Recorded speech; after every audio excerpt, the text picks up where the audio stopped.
न प्रकाश बहुत ज़्यादा होता है, न बहुत अंधेला होता है, तो वो थोड़ा सा वो कष्ट का समय होता है अगर देखा जाए अंजोले या रात की अपेक्षा में। आप बिल्कुल ठीक कह रहे हैं, जिसको अपन कह सकते हैं कि सिस्टम स्टेबलाइजेशन के समय कुछ जर्क लग सकते हैं, जी। लेकिन वो जर्क क्षणिक होंगे, हाँ वो हाँ, बहुत क्षणिक ही ज्यादा, होंगे। हाँ वो बहुत ज्यादा नहीं चलेंगे। भाई नोटबंदी मान लीजिए हुई तो कितना समय दिक्कत हुई, ज़्यादा से ज़्यादा 2 3 4 महीने।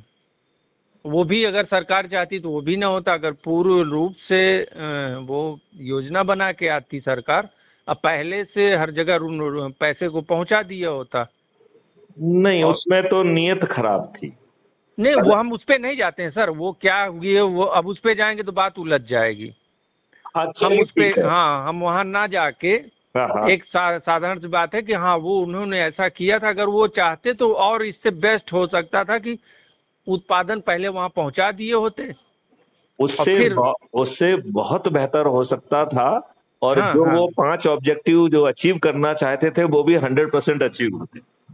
वो कुछ नहीं करना था, वो केवल छोड़िए सर, उस पर नहीं जाते हैं, वो अपने को स्थापित करना था लॉन्ग पीरियड के लिए, वो इसलिए वो किया गया, न देश हित में हुआ है। छोटी करेंसी सर, जो नियम है, हम लोग जो जितना पढ़ रहे हैं समझते हैं कि किसी भी राष्ट्र के भ्रष्टाचार को खत्म करने के लिए सबसे छोटी करेंसी होनी चाहिए। आपने 500 1000 हटा के 2000 छाप दिया, आप भ्रष्टाचार करो, खत्म मैं करो। तो उल्टा कह रहा हूं कि आपको, देखिए आज आप इस हाँ। स्टेबलाइजेशन पे पहुंच गए हैं कि आपका सब्जी वाला फोन पे से उसे अपना पेमेंट लेने में ज्यादा सहूलियत होती है, ना उसे जी नोट गिनना पड़ते हैं, ना जी बैंक में जमा करना होते हैं। वो जी उसी फोन से जो है ना 2 मिनट में सब पेमेंट कर देता है। तो जी। पेपर करेंसी कितना जो है ना कष्टदायक है। चिल्लर हाँ लेने बिल्कुल। जाओ, आपने जितना कमाया फिर बैंक में जमा करने जाओ, फिर जी निकालने जी जाओ। इस सब विविधा से आप बच गए हैं।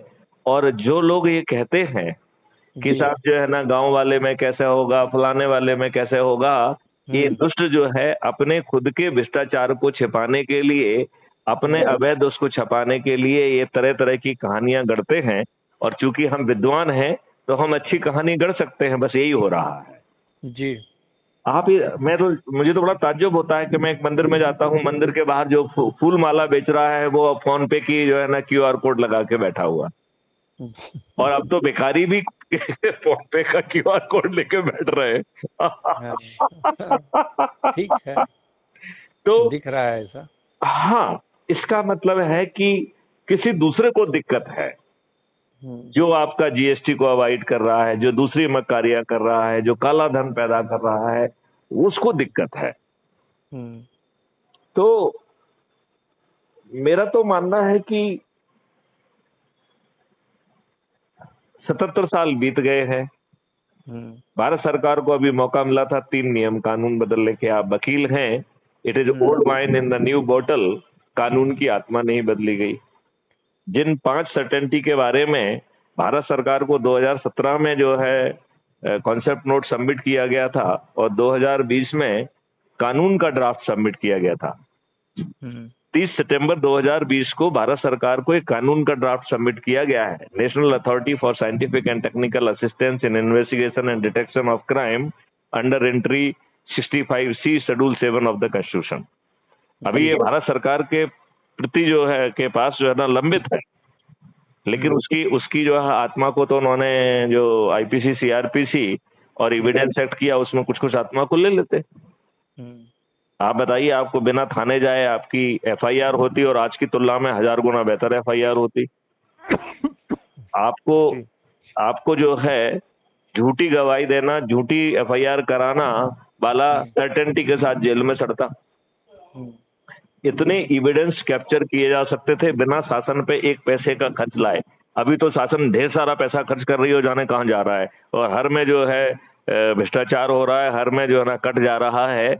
इसमें एक पैसा सरकार को खर्च नहीं करना पड़ता, और एक ऐसा पावरफुल जो है ना स्ट्रक्चर क्रिएट किया जा सकता था एविडेंस कैप्चरिंग का, जो आज की पुलिस और आज का प्रशासन सोच ही नहीं सकता है। और वो अकाट साक्ष्य 15 दिन में हम्म कैप्चर होके चालान पेश हो जाता। आज हम जो है कोर्ट कचहरी के चक्कर लगाते हैं। उस नए सिस्टम में आपको distributed video based trial system के माध्यम से अधिकतम 30 दिन में न्याय मिल जाता। और जो न्यायाधीश है आजकल जजमेंट का हाईकोर्ट वगैरह के लाइव वो जारी होने लगी, आपने देखा होगा। हाँ हाँ, चल रही है। तो आप ये देखिए कि उसमें जजेस वगैरह कई बार बात ठीक कह रहे हैं, लेकिन उनके कहने के तरीके में बहुत अहंकार दिखता है।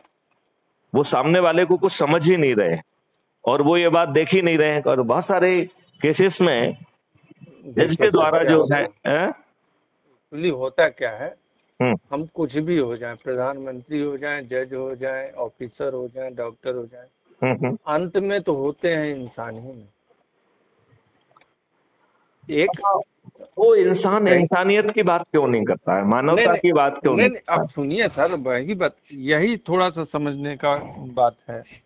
ये हमारे साथ नहीं है, ऑल वर्ल्ड की मैं बात करता हूँ। है तो अंत में इंसान ही, अपनी 5 अंगुली नहीं बराबर, एक पेट से हम लोग जन्म लेते हैं, एक घर में रहते हैं, एक ही दाना खाते हैं, एक ही माँ बाप के भरण पोषण की पूरी जिम्मेदारी होती है, सबको समान भाव से होता है, फिर भी विचार अलग हो जाते हैं। होते हैं कि नहीं सर? नहीं, वो विचार एक जैसे होने की जरूरत नहीं है। नहीं लेकिन वही बात मैं थोड़ा सुनिए सर, वही बात मैं कह रहा हूँ, जो जज लोग थोड़ा सा अहंकार दिखता है तो वो उसका कारण ये है कि विचार सोच में थोड़ा सा अंतर है, दिख रहा है, तो व्यक्ति का जो क्रियाकलाप वो थोड़ा सा बदल जाता है। तो जो मैं इस बात को रिफ्लेक्ट कर रहा था उसके पीछे मेरा ये था कि जो न्यायाधीश है वो सच में न्यायाधीश बन जाएंगे, वो अन्याय नहीं कर पाएंगे। आजकल अन्याय बट रहा है, जोर से अन्याय। मेरी बात सुनिए, तो इसमें जो क्राइम फ्री भारत ने जो व्यवस्था की है, 2 तरीके की अपील की व्यवस्था की है। एक अपील अगेंस्ट द जजमेंट, दूसरा अपील अगेंस्ट द जज। यदि फरियादी को ये लगता है कि देयर वेर इनफ एविडेंस जिनको ओवरलुक करके जजमेंट दिया गया है, तो फरियादी को अपील अगेंस्ट द जज करने का प्रावधान होगा। और उस पर आज भी है? नहीं है, अपील अगेंस्ट द जज नहीं, जजमेंट है। अब जब अपील अगेंस्ट जज होगी तो जज को कटघरे में खड़े होकर अपने जजमेंट को डिफेंड करना होगा। और यदि वो अपने जजमेंट को डिफेंड नहीं कर पाता है तो वो डी पैनल हो जाएगा, उसे लाखों में हर्जाना देना पड़ेगा। हाँ, पनिशमेंट होगा, पनिशमेंट। तो वो न्यायाधीश सच में न्यायाधीश होगा, न्याय करेगा। आज जो वो अन्याय का वाहक है, वो अन्याय का वाहक नहीं बना रहेगा। हाँ, उसके ऊपर भी एक अंकुश का एवरीबडी इज अकाउंटेबल, कोई बॉस नहीं है, ना नेता बॉस, ना ये बॉस, ना वो बॉस। व्यवस्था बॉस सुप्रीम है। और यदि वो व्यवस्था 21 महालक्ष्यों की पूर्ति कर रही हो और 5 फंडामेंटल राइट भी दे रही हो, टैक्स मुक्त भारत भी दे रही हो, कर्ज मुक्त भारत भी दे रही हो, और साथ में आपको जो है फंडामेंटल राइट टू रोजगार मिल रहा हो, फंडामेंटल राइट टू हेल्थ मिल रहा हो, फंडामेंटल राइट टू भोजन मिल रहा हो, फंडामेंटल राइट टू एजुकेशन मिल रहा हो, और फंडामेंटल राइट टू जो है प्रॉस्पेरिटी मिल रहा हो, समृद्धि का मौलिक अधिकार, और वो भी भारत सरकार पर 0 पैसा खर्च करते हुए। और भारत के जो नॉलेज बेस है, जो भारत के ब्यूरोक्रेट्स है,